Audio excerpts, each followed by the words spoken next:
Movie के start में हम इंस्टाग्राम इन्फ्लुएंसर कैट को देखते हैं जो रात में अपने डॉग को सैर कराने निकली है और उसे गाली देते हुए चल रही है। बिच बोल रही है। सही सी जगह देखकर वह सेल्फीज लेने लगी, लेकिन उसकी सेल्फी में कयोटी भी आ गया, यानी सियार। बल्कि वहां झाड़ियों में कई सारे कयोटिस थे जो उसकी डॉग को चीर फाड़ के खा गए। और फिर अब वह कैट की तरफ बढ़ रहे थे तो डर के मारे वह पीछे हटने लगी, जिसके चलते एक गाड़ी के नीचे कुचली गई। अभी दर्द के मारे तड़प ही रही थी कि तभी कयोटिस आकर उसे नोच के खाने लगे। ये थी ओपनिंग, जिसमें हमें पता चलता है कि लॉस एंजलिस में कयोटिस का अटैक बहुत ज्यादा बढ़ चुका है, जिसका रीजन शायद वाइल्ड फायर हो सकती है। उसी की वजह से यह आबादी की तरफ बढ़े हैं, लेकिन इनका रवैया बहुत ज्यादा स्ट्रेंज है। ना तो किसी पैट को छोड़ रहे हैं, ना किसी इंसानी बच्चे को, और अगर कोई व्यक्ति कहीं अकेला फंस जाए तो उसे भी लपेट लेते हैं। पिछले कई दिनों से ऐसा चल रहा है, पर इसका इलाज अब तक नहीं निकल पाया। और जो पोर्श इलाका है, हॉलीवुड हिल्स, वहां तक भी ये प्रॉब्लम पहुंच चुकी है। उसी इलाके में रहता है स्कॉट अपनी वाइफ लिव और बेटी क्लोई के साथ में। उनका डॉग चार्ली अपने घर की दीवारों में से स्कॉट ने कुछ आवाज सुनी, इसलिए पेस्ट कंट्रोल वाले डेवन को बुला लिया, जो अपने काम को ले बहुत ज्यादा पैशनेट है। उसने बताया कि तुम्हारे घर में चूहे घुस चुके हैं और इनका इलाज करना होगा जहर देकर, वरना ये परेशानी कर देंगे। ट्रीटमेंट करके वह चला गया, ये बोलकर कि चूहों को डॉग फूड भी बहुत ज्यादा पसंद होता है, इसलिए जल्द से जल्द ठिकाने लगा दो डॉग को। टीवी में न्यूज चल रही थी कि आज रात तगड़ा तूफान आने वाला है, इसलिए लिव ने स्कॉट को बोला कि घर के आंगन में लगे पेड़ को ट्रिम कर दो ताकि कोई अनहोनी ना हो। पर स्कॉट बोला कि कोई जरूरत नहीं है, मीडिया वाले तो बढ़ा चढ़ा के बताते हैं। अमेरिका में भी वो अपने काम में ही लगा रहा, जैसे हमेशा लगा रहता है। रात में लिव ने घर में ही मूवी नाइट प्लान की थी, जिसके लिए पिज्जा ऑर्डर किया था। पर पिज्जा वाले की जगह आ गई जूली, जिसे पड़ोसी ट्रिप के घर जाना था। पर गलती से इनके घर आ गई तो लिव ने उसे सही घर में भेज दिया। इसके बाद सबने साथ बैठकर night of the living dead देखी, लेकिन स्कॉट उसमें भी अपने काम में ही खोया हुआ था। फिर जब सोने का टाइम हुआ तो चार्ली दरवाजे पर बैठकर भौंकने लगा, क्योंकि बाहर कोटी था। पर क्लोई को ठीक से दिखा नहीं तो उसने सोचा कि शायद कोई डॉग जख्मी है, इसलिए वह सीधा ऊपर अपने मॉम डैड के पास पहुंची, जो कि बातचीत करने ही वाले थे। लेकिन क्लोई के कहने पर स्कॉट को बाहर चेक करने जाना पड़ा और बाहर उसका सामना हो गया कयोटी से, जो काफी आक्रामक नजर आ रहा था, लेकिन अचानक से वह गायब भी हो गया। बेफिक्र होकर स्कॉट अंदर आया ही था कि तभी घर की पावर चली गई, क्योंकि वही हुआ जिसका लिव को डर था। आंगन वाला पेड़ तूफान की वजह से गिर गया, वह भी उनकी कार के ऊपर, और सारी तारें भी दबकर टूट गईं, जिस वजह से पूरे एरिया की लाइट जा चुकी थी।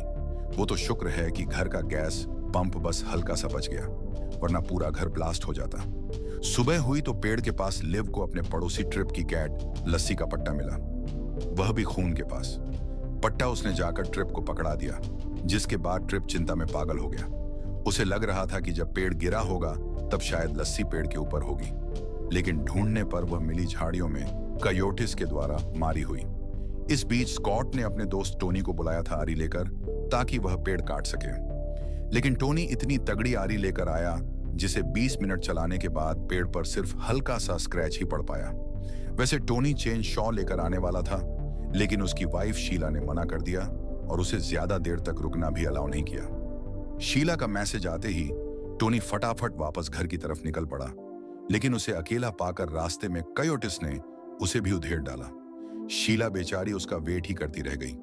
उसने टोनी के पास फोन किया तो फोन की आवाज घर के बाहर से आ रही थी। बाहर जाकर देखा कि फोन तो टोनी के हाथ में ही था, लेकिन सिर्फ हाथ ही पड़ा था वहां पे, जिसे कयोटिस लेकर आए। वह सब शीला के ऊपर भी कूद पड़े, तो शीला ने आग से डराकर उन्हें भगाना चाहा, लेकिन इस चक्कर में उल्टा वह खुद ही जिंदा चल गई। एक कदम की दूरी पर स्विमिंग पूल था, लेकिन उसमें कूदी नहीं, ऐसे ही तड़प तड़प के मर गई। इस बीच एक अटैक स्कॉट की फैमिली के ऊपर भी हो चुका था, जब वह तीनों गैरेज में थे।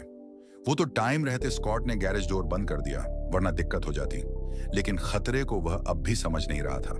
उधर पड़ोस में जूली और ट्रिप की बड़ी बातचीत चल रही थी, तो कयोटिस भी उनका शो देखने पहुंच गए। कयोटिस को देखकर जूली तो ऊपर भाग गई और ट्रिप रह गया अकेला, लेकिन उसके पास गन थी, इसलिए उसने गोलियां चलाकर एक दो को ढेर भी कर दिया, लेकिन तादाद ज्यादा थी, इसलिए वह भी ऊपर रूम में जाकर छुप गया। जूली के साथ उन्हें लग रहा था कि रूम के अंदर वह दोनों सेफ हैं, लेकिन कोर्ट दरवाजा खोलकर अंदर घुस आए तो जूली एक बार फिर ट्रिप को छोड़कर भाग गई और जाकर बाथरूम में बंद हो गई। ट्रिप ने इस बार भी खूब गोलियां चलाई, लेकिन ज्यादा देर वह टिक नहीं पाया। इस बीच टाइम पास करने के लिए स्कॉट की फैमिली गेम्स खेल रही थी। स्कॉट एक्टिंग करके दिखा रहा था और फैमिली को गेस करना था कि वह किसकी एक्टिंग कर रहा है। एक्टिंग उसने जबरदस्त की, लेकिन फैमिली गेस नहीं कर पाई। वो समझ रहे थे कि जॉम्बी है, पर वो एक्टिंग कर रहा था फ्रैंकस्टाइन मॉन्स्टर की। इतने में ट्रिप के घर से गोलियों की आवाज आने लगी, जो काफी देर से आ रही थी, पर स्कॉट यह कहकर टाल रहा था कि शायद ट्रिप पटाखे फोड़ रहा है। घर के अंदर लिव को शक हुआ तो उसने पुलिस के पास फोन मिला, लेकिन सारी लाइंस बिजी थीं। इसी बीच चार्ली अचानक से घर के बाहर भाग गया, इसलिए स्कॉट को भी बाहर जाना पड़ा उसे वापस लाने। लेकिन बाहर निकलते ही सामने से कयोटिस आ गए, जिन्हें देखकर लिव और क्लोई तो घर के अंदर लॉक हो गए, पर स्कॉट रह गया बाहर। चार्ली भी उसके सामने ही भागा जा रहा था, तो उसका पीछा करते हुए स्कॉट पहुंच गया ट्रिप के घर में, जहां पर सब कुछ बिखरा पड़ा था। और जैसे ही वह ऊपर रूम में गया, उसके होश उड़ गए। कयोटिस ने ट्रिप को चबाकर पूरा खोल रखा था, और खौफनाक बात यह थी कि ट्रिप तब भी जिंदा था।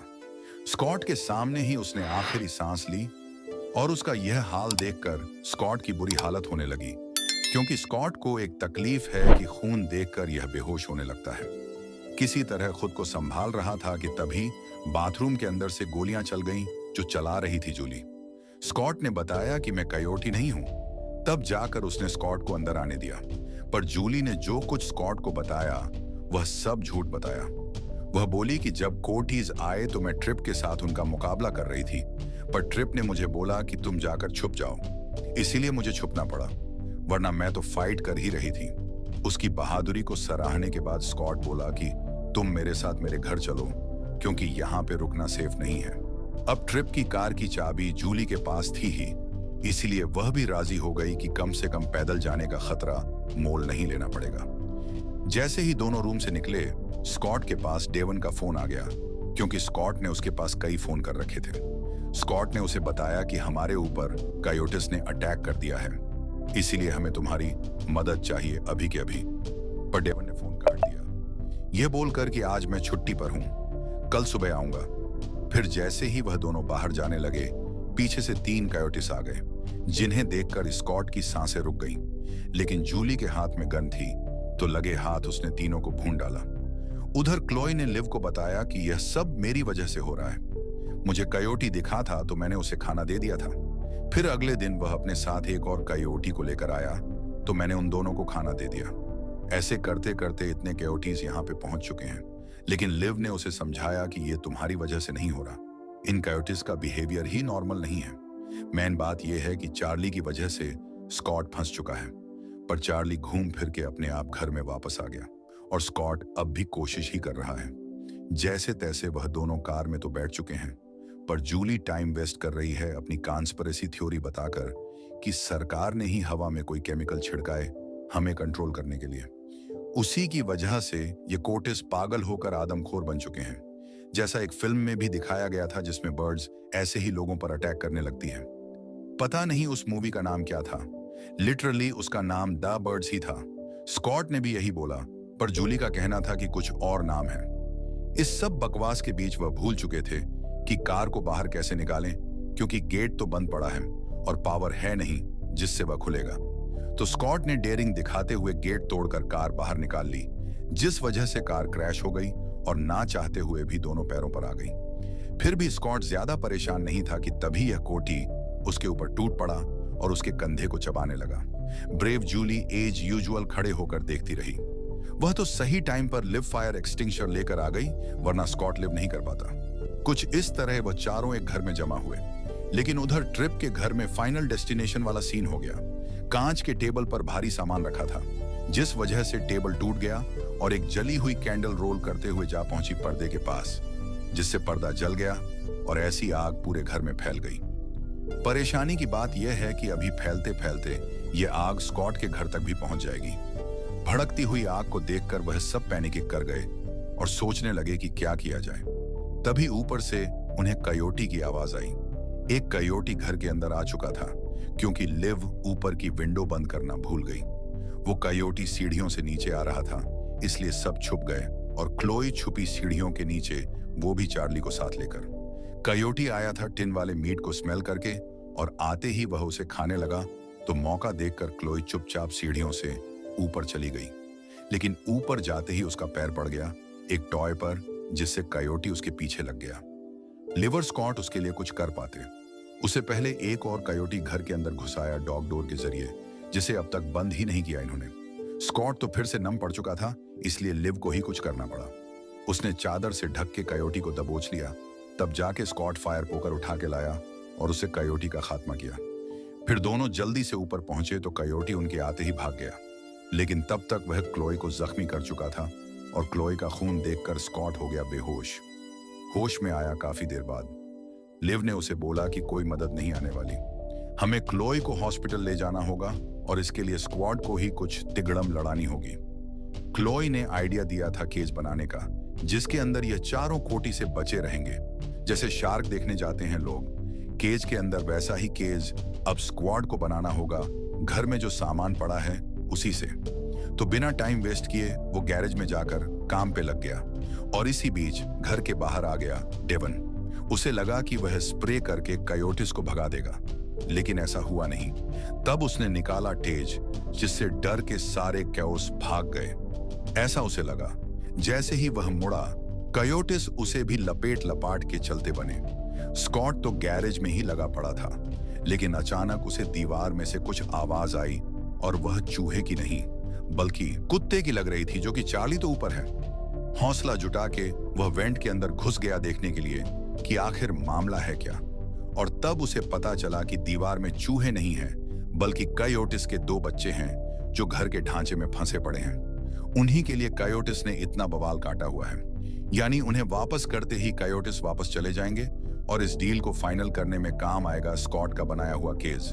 अपने बुलेट प्रूफ केज में घुसकर वह बाहर निकला, पप्पीज को साथ लेकर। लेकिन कयोटिस फिर भी गुस्सा कर रहे थे, इसलिए भरोसा जताते हुए वह केज से बाहर निकल गया। बड़े आराम से पप्पीज को उसने वापस कर दिया, और वह साफ साफ देख पा रहा था कि अपने बच्चों को वापस पाकर उनकी मां खुश थी। ऐसे डील डन हो गई। कयोटिस वहां से चले गए और लिव, क्लोई और जूली तीनों बाहर निकल आए, क्योंकि अब कोई खतरा नहीं था। ऐसा होता तो अच्छा होता। पलक झपकते ही एक कयोटी जूली के ऊपर टूट पड़ा। तब स्कॉट ने ही टेरर उठाकर उसे भगाया, और इतना वह समझ चुका था कि यहां से निकलना ही होगा। चारों डेवन की वैन में बैठकर निकल गए एकदम सही टाइम पर, क्योंकि तभी घर के गैस पंप ने आग पकड़ ली और उनकी आंखों के सामने ही पूरा घर ब्लास्ट हो गया, जिसमें वह सब भी ब्लास्ट हो जाते। अगर हाथ पर हाथ धरे बैठे रहते तो हाँ, पर डेवन अब भी जिंदा है और कोटिस के साथ उसकी पैशनेट फाइट जारी है। इसी के साथ ये मूवी होती है खत्म। अगर आपको ये वीडियो पसंद आए तो वीडियो को लाइक करें, और अगर चैनल पर नए हो तो चैनल को भी सब्सक्राइब करें। बेल नोटिफिकेशन को ऑन कर लें, ताकि मेरी आने वाली हॉरर मूवी एक्सप्लेनेशन वीडियो आप तक पहले पहुंच सके।